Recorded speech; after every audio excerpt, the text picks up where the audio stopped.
Hello and welcome to Career Cloud. I am here with Dr. Marci Vandiver. Hello, thank you for joining us today. Thank you for having me. Thank you.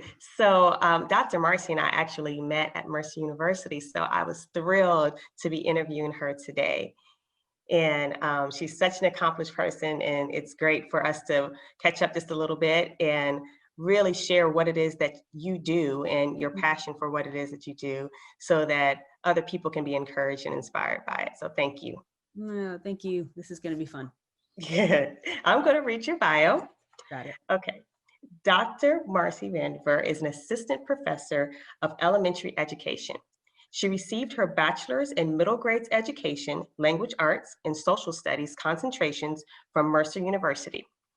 Her master's in educational leadership and policy studies from Georgia State University, and later received her Ph.D. in curriculum and instruction, urban education, and graduate certificate in Africana Studies from the University of North Carolina at Charlotte.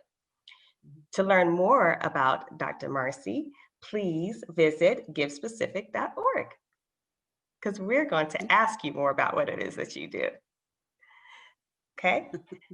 So first of all, you are not only all of those things, but you started out as a teacher, which is near and dear to my heart because I am currently a teacher as well. So how'd you get here?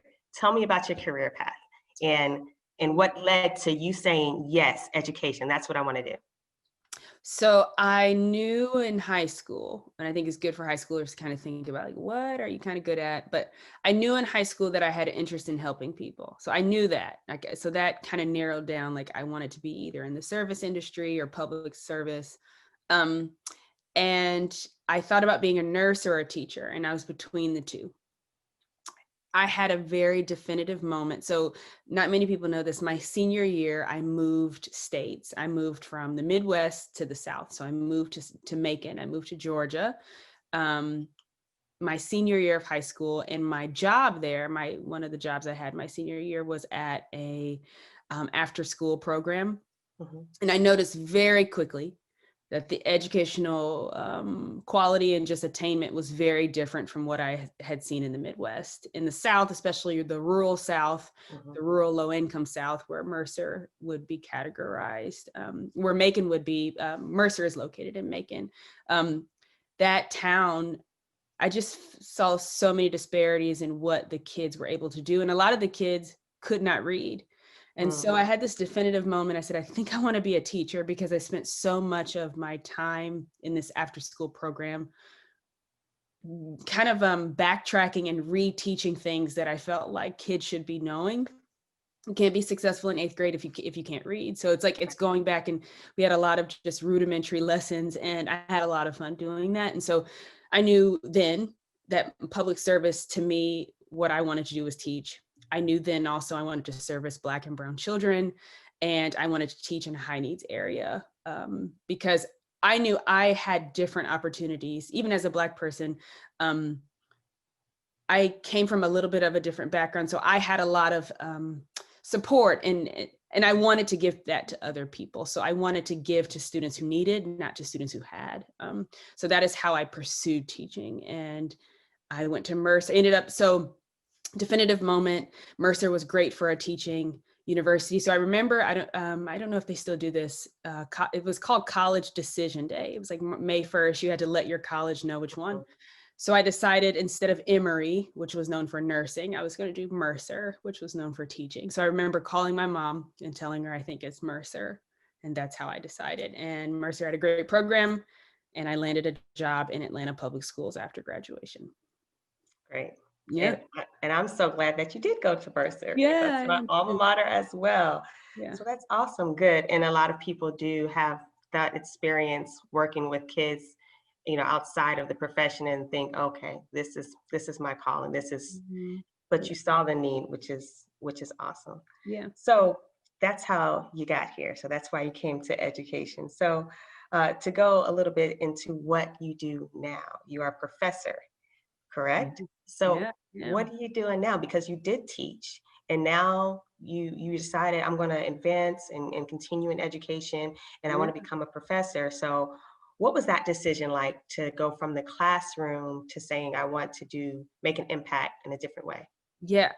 That's a really good question. So it was another kind of definitive moment. I was a teacher in Atlanta, taught there for a couple of years, and I realized in that district that a lot of things needed to change. And so I had this advocacy pull within me. I was like, these things, I was just looking around, things were just not right. Funding was not right. Resources were not right. Capable kids, but teachers who just were not trying. And I was like, there's so much systemically just within the system that needed to change. And so I knew then that I wanted to study education. So I was getting my master's at the time, and I wanted to study it even further. So the decision to get a PhD kind of came from my experiences in Atlanta.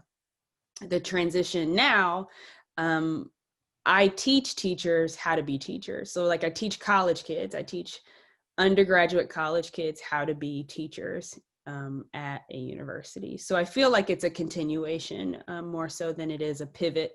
I just teach on a different scale. I teach people who will one day be in a classroom with their own kids, and I teach them. Absolutely. So you're still impacting children I in a choose to different think way. so. Yeah. Yeah. Yeah, absolutely. But especially changing, trying to have that systemic change, I can imagine. Yeah. I know as an educator, there are so many things that teachers will agree. There's just general consensus. This needs to be different. This needs to change. And to have Absolutely. people in places to be decision makers to kind of help that change, who've been in the classroom, I think is Yeah. wonderful. So we feel like we Yeah. have an advocate, Yeah. so which is great. So you teach teachers. So what's a typical day like for you teaching teachers, teaching soon to be teachers? What is that like? So in college, of course, in the university setting, I don't teach every day, but on the days I teach, um, I have blocks of classes. So in the college setting, you can choose to take or teach. If you're a student, you could choose to take classes that are like Monday, Wednesday, Friday, or Tuesday, Thursday. I teach blocked classes. They're 3 hours long, which I often tell many high school students, that's a big adjustment, but they're 3 hours long. I teach 3 of those each week. And at Towson, I teach 2 classes. So this semester, I teach 2 of one class and then 1 that's completely different. So I actually tonight will teach a class that is on elementary history. So I teach college kids who want to become teachers how to teach history in a multicultural and appropriate way, one that affirms everyone, not just a marginalized few. So I teach that. Today, we're actually talking about the Declaration and the Pledge of Allegiance and just how patriotism came to be and that blah, blah, blah. So that's what I'm teaching tonight, actually. There's another class. Can I attend? Can I go? You could drop in. It's at 5 o'clock. There's another class that I attend, that I teach. It's the urban education class, and that class actually anyone at the university can take. It's one of the required core classes. At Towson, you have to take 14 cores. This one is core 10. So like there's like a couple dozen core 10 classes you can take. I teach one of them. And it's so freshmen, sophomores, juniors, seniors, anyone can take the class of any major. If you need a core 10 to graduate, you could take it. And we kind of just look at some of the systemic issues in education. Kids from all majors take it. So even if you're a business major or you're a kinesiology major or a nursing major, one thing that I think comes out of the class, we look at differences in education. So why does this school that lives in this neighborhood get this funding, but the school across town gets so much more just because it's wealthy? So we talk about like systemic issues and how kids, despite where their neighborhood is, like what opportunities are afforded to them, and we kind of like unpack where does inequality happen, where does it stem from, which I think is important for every major. So even college kids who don't want to be around kids ever when they graduate, which is good to know. If you don't want to be around kids, don't. That is something you should choose not to do. But even if you're a business major, you want to be a CEO that makes a lot of money, we kind of agree at the end of the class, it's good for you to understand that inequality happens very young, and it's often not a child's fault how that happens. And what side of the tracks a child lives on will determine a lot in their lives, and that deals mostly on income. So we talk about that so that when they go to hire somebody, maybe they'll look at someone's application a bit differently. Yeah, it's just education. We often, in the education world, we brag that we train every profession. And this is kind of an example at the college level, especially with this class, is that inequality and systemic issues impact every field. And so if you can know that happens at age 4 and 5, you'll be much better as a CEO. Absolutely. Yeah. Oh, that's Yeah. awesome. That's great. I wish we could put your class, on a megaphone or something like that. Yeah. Definitely needed. I can attest to that. I'm actually teaching the American Revolution right now, and Yeah. it's a great experience during our current climate. It's a great experience. Yeah, it definitely is. So great. Thank you for sharing that. So in your field now, what about your profession speaks to you the most? I mean, what do you really love doing? What makes you say, I've chosen the right thing. I'm so glad I'm here.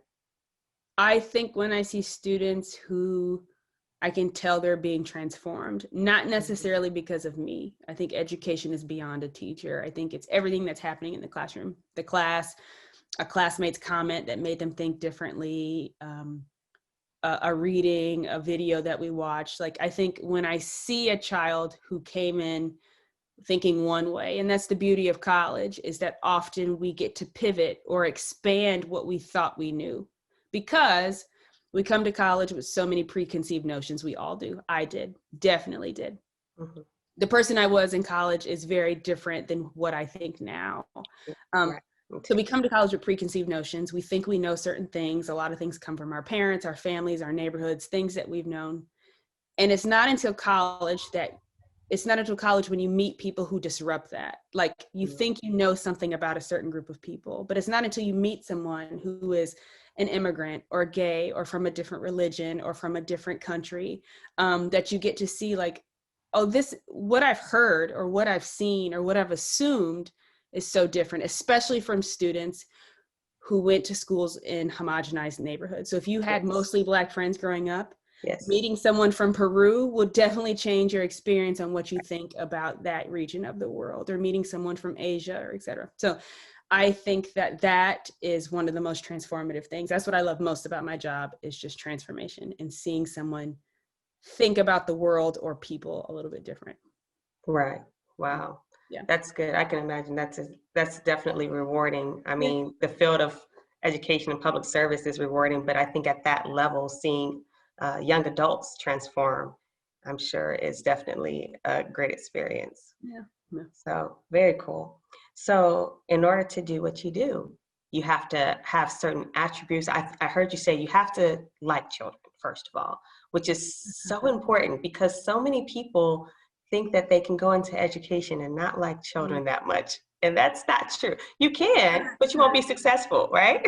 You can't teach a child you don't like or respect. You just cannot. You Right. babysit them, but you won't be able to teach them. Oh, that's good. That's all you're doing, really. And you might not even be doing a good job doing that. Yep, barely holding on. Yeah, no, I think it's important to like the demographic that you're going to be serving. So you wouldn't become a vet if you didn't like animals. You should not become a teacher, a professor, or any type of school counselor, school nurse if you do not like children. You should at least have a heart for them. Anything else that you think you need, an attribute or a quality or a skill that you really need to start honing or working on, or think about, am I this kind of person? Would I be the right person to go into education as a teacher or a professor? Or as a professor, you definitely need to enjoy writing. Okay. And so that is what I tell people. You've got to like to read and write. For me, I like to write more than I read. So as long as you like, Same. Yeah, writing was never like a problem in college. So I loved writing. You do need to at least enjoy writing, I would say, if you want to be a professor. To be a teacher, I think, what is the biggest quality? Ooh, I would say the same, but it's something more with teachers. for kids kindergarten through 12, this is hard. I do have a quality, but it's hard to codify. I mean, it's hard to like measure it. No principal is going to be able to interview you to determine this, but you need to have a heart. You need to have like a real desire, a passion. You need to have the heart for it, which is why, Mercer, the university that we went to, had religious undertones. So like that was a part of the curriculum. Like, are you called to do this work? And I know like many students are not at religious universities, but I don't teach at a religious university, but we call it dispositions, which is just like, what are your behaviors and attitudes? And we maybe can never measure that. We don't know who you are on a Friday night, but we can see in a classroom, like, are you giving all kids a fair shot? How are you talking to kids? Are you assuming some kids cannot perform because of what they look like? That is probably the most important thing for a teacher. Definitely, even over a professor. For a teacher, equality and compassion for all kids. And I'm so glad you said that, because I think sometimes people have the misconception that you have to be in love with a particular content or subject matter, when in actuality, you may not know that much about the subject matter going into it, but it's your heart for the people who have to receive that content, and it's so much more than just teaching books. It's so much more than that. So I'm glad you said that, because most of the job is not teaching the content, right? It's not. I think pedagogy, or just that teaching, just the heart for teaching, I think matters more than content. Both is good. Both is good. You should be competent. You should know. Yes. But, both is good. I also think that education is beyond just like what we learn in school. And like, we have learned so much from people who didn't have content knowledge, whether that be, like our beauticians, our barbers, or our grandmothers. Like, they may not have had content knowledge, but because they had a heart for you, because they listened to how you were talking and listened to your stories and poured in advice to you, you learned something. And so if teachers could just have that, just like the wisdom to listen and to pour into a child, that matters way more than content. Absolutely. So what do you think now? I'm going to kind of shift our talk from education just a little bit, but I am going to come back to it, and I'm going to hit you with a curveball a little in a little bit. So just be prepared. So now that you're an educator and you've been doing it for some time, as a professional, what do you think is the most worthwhile investment that you've made for yourself? Could have to do with education, or it could be personal. Well, what was the most worthwhile investment that you've made?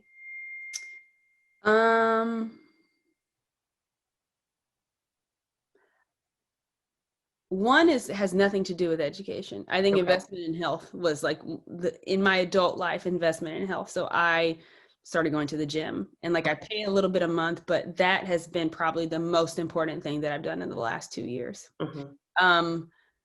Aside from that, I think, trying to think other investments. Let me also go back to that, which has helped my mental health and just emotional health. It's just getting some of those endorphins off and like running for a little bit and just investing in, like, Marci, for 45 minutes today, leave your phone at home, go run and come back. Like that has been super, super helpful. Or go to the gym and just let it out. So I do think investment in health, and I think that's important, especially in high school and for college students who may be listening, because many unhealthy habits start in college or are solidified in college. So finding a healthy routine is probably one of the biggest things you could do, especially then. I think another investment, I'm trying to think. Oh,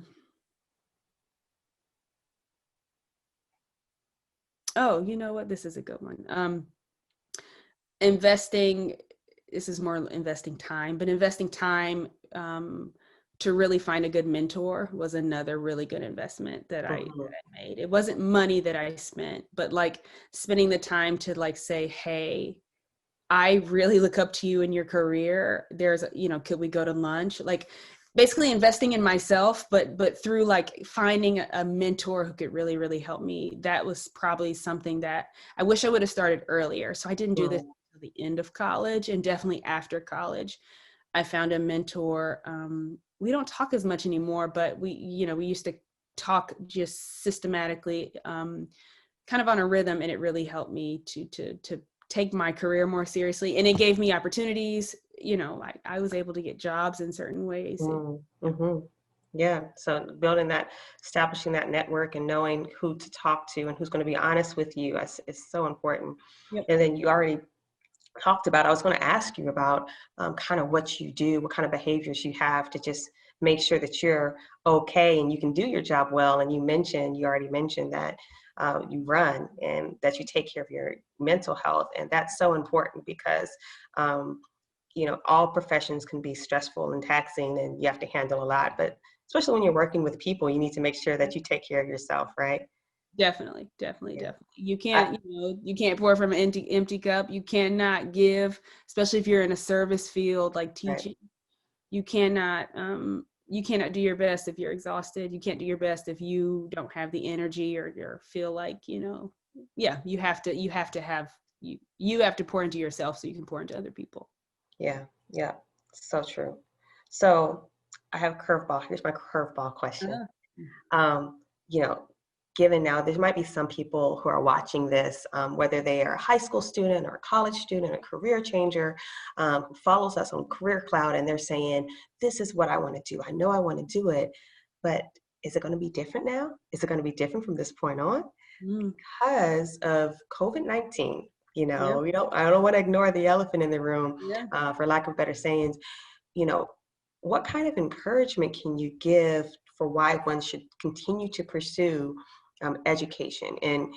As an educator, I can tell you that teachers are still definitely making a difference despite the pandemic, right? In spite of the pandemic. But what would you say at your level? What would you say to your students now who are thinking, I'm getting ready to graduate in December or May from college, and where do I go from here? Do I shift gears? How do we keep those people in education?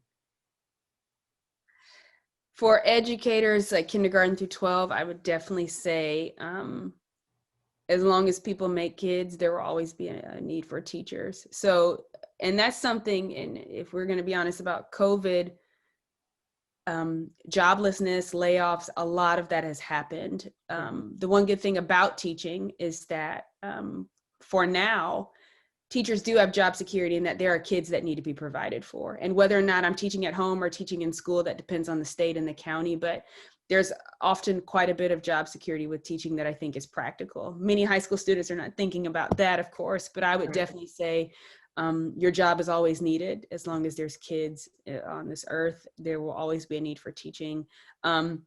Two, the way you teach, like where you teach from. I'm teaching from my kitchen table tonight instead of on campus. As the more you teach, you'll realize that format doesn't really matter. It's like I said, this goes back to the heart issue. You being a passionate educator and trying your best, whether or not it's imperfect or not. Mine will not be perfect tonight, and that's okay. But just giving your best, I think students appreciate that, and you're still making a difference. You can make a difference virtually, and say we're virtual for a little bit longer, you can still make that difference. So I would definitely tell my students who are graduating, many of them are about to in one semester, they'll be graduating. They're nervous. They don't know if they can do it, but that's the one thing I've been telling them is that, the computer won't be here for long. It won't be here to stay. We will eventually be back in a classroom, hopefully. But for now, you can still make a difference behind the screen. You can still try to pour into a child who might be lonely at home and they really miss school because that was just the time that they got to thrive and they're so good at math, but they can never show. Right. You can make a difference. That's what it's about. You will get the classroom with the 30 kids soon, but for now, and when you get it, you're going to be wishing you're back at home because it's a lot. It's 30 It's a lot. kids, much, but you can still make a difference. For those who are thinking about being a professor but nervous, the one thing, and I should have mentioned this when I talked about my typical day and week, A lot of my job is secured through publishing. So I have to write, like, so, and that has always been something that I do from home. So that part of my job, which I would say is almost probably 60%, has not changed. The teaching part, I'm just not on campus. I'm, like I said, in my kitchen. But for anyone interested in becoming a professor but nervous, is that to be a professor, you have to write a lot, which is why I said you have to like to write. You have to publish things. So you kind of, you write reports or research papers and then you publish them. And that is how the university, that's how you keep your job as a professor. So that hasn't been impacted by COVID too much. Okay. Okay. Great. That's a great answer. It's very encouraging as well. So thank you for that.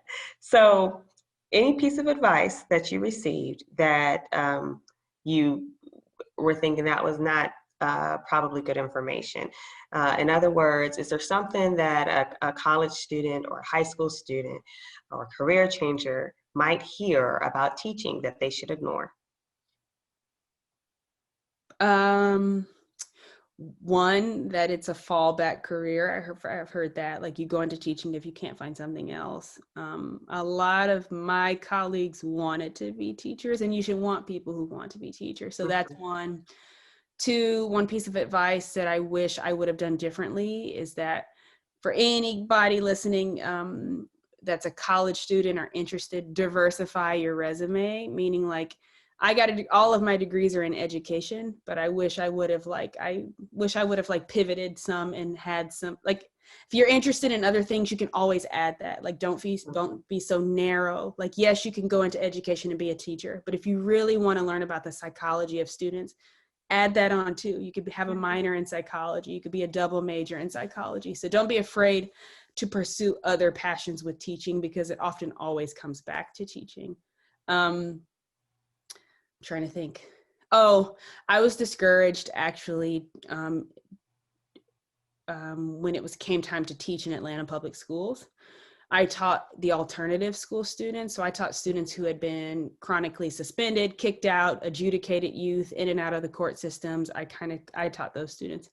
I was discouraged to teach high needs students because you're just going to be exhausted. You're just going to babysit, that kind of thing. So don't always believe, and this was from an older person of a different generation. And I'm glad I didn't listen to her, because, you know, you should pursue what passions you have and let that be fulfilling, regardless of what the students' backgrounds are. I wanted to give to students who needed. So don't listen to that. Yeah, I'm trying to, there's so many. I got a lot of advice. You kind of have to chart your own path, but find the students that you're interested in teaching. Okay, great. That's good advice. I've heard both of those things as well. So I also did middle school, and people were saying choose high school or elementary, because middle school is kind of the weird ones in between. But I really love middle school. So yeah, you really have to know, and that's part of the developmental age of like transitioning from high school to college. You become your own adult, and it literally is your education path. And I know many parents provide for students. I get that, but it really is your life, your path. And you have to I tell my students to take some alone time and just decide, what do you want to do? And then talk to your family about it. But what do you want to do with your life? So yeah. And I would add that, you know, in my experience too, I've taught different subjects at the grade levels at the elementary level. And I have come to love and enjoy upper grades, whereas I thought that I would prefer the little ones. And so, I mean, I would say kind of test it out and see what works for you, because you might find that you are a better fit somewhere else. And I love that education is vast, so you can experiment like that. So. Yeah. Okay, great. Well, I do not want to hold you too much longer, but you have to tell me before we leave. You've given us such great information and such great encouragement for teachers and for those who are interested in becoming teachers. So at Career Cloud, we like to ask the people we interview, what do you read? What's the best book that you can recommend, or your favorite just must read for someone who's interested in becoming a teacher, a professor, or just a book that you recommend because you like it? and that you think, hey, this is just, it speaks to me? So I have two. So, okay. So this one is more for it's for high school or college. Most people have read this in high school or a part of it. Neither book that I'm going to recommend have anything to do with teaching. But one book that I recommend for people who are interested in systemic issues, it's a novel we read, a fiction novel we read in, usually it's an American history class, but Native Son by Richard Wright is a really good book to understand that this world has many systems working. And it's really about where you are in the system and what opportunities are afforded to you. And it's just a layered book that teaches quite a bit about race, politics, income, differences in generations. So yes, I recommend that if people just say you grew up in a homogenous community, or you grew up in an affluent area and you just don't know what those issues are like. I think it's a classic that you could read and feel fancy at the dinner table talking about, but it's a classic that you can read and brush up on. But it kind of just shows you that this world is just super layered. And if you were to, for many who know the book, how would you, there's an ending, I won't give it away, that there's an ending. How do you cause that ending to be different? Like what's one thing you can change? And there's nothing, you can't identify that. So it just shows you how many systems are at play in this character's life.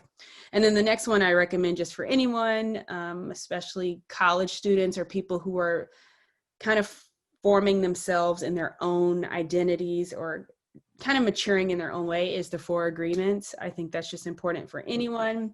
Last name is Ruiz. I think it's Don Ruiz is the author, but it's a book I read in graduate school, but it's one I recommend to college students who are kind of at the intersection of like just who they are and being and who they will become. It's just 4 life principles to live by. It's not religious or anything like that, but it's just about not taking things personally, being the best person you could be. It's what are 4 things you're going to agree to do with yourself. And I think it's a really good book. I've never heard of that. I'm going to have to look that one. Yeah, it's 4, you could Google, you could probably do it without buying the book, but there are 4 agreements. They're just 4 life principles to kind of live by. And they have checked me quite a bit. And I didn't read it till I was 25, but I think it's been great. Oh, great. I love self-help books. So I'm going to look at that one. It's tiny for those who hate reading. Yeah. I think the book it's like super tiny. It's okay. The size of an index card, and it's okay. like 20 pages. It's super, super tiny. So yeah. Okay. That's awesome. And of course, I'm a big Richard Wright fan. So thank you for that recommendation as well. Well, I want to let you and your followers or students know that they need to see this interview, and they can find this interview at givespecific.org. That is the organization, the nonprofit organization that sponsors Career Cloud. And I want all of the viewers and listeners and our followers to know that you can also find us on Instagram, on Facebook, on Twitter at Give Specific. And because we are a nonprofit and we have great plans to continue to provide much more content about different careers and try to help young people and career changers, we do accept donations as well. You can donate to patreon.com/givespecific or paypal.me/givespecific or on our website, givespecific.org. So thank you so much. So much. Dr. Marci is what I like to call you. And we wish you well. Thank you, Amber, for the invitation. Thank you both. Yes, absolutely. We wish you well and continue to inspire more and more educators to come and make a difference in our world, because we need them. I'll try. Definitely. Bye. Take care, Gina. Thanks, you too. Bye-bye.